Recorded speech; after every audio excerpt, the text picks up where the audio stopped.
కార్తీక మాసం నిత్య పద్య కుసుమం 29వ రోజు. రచన సహజ కవి డాక్టర్ అయినాల మల్లేశ్వరరావు తెనాలి.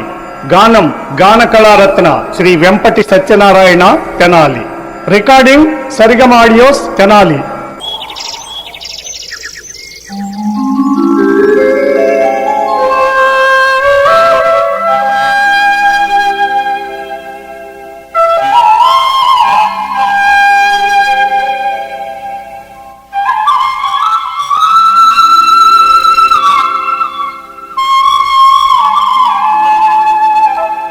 శివుని మారేడు దళముల చేర్చి కొలిచి ఉసిరి చెట్టును పూజించి ఉపవసించి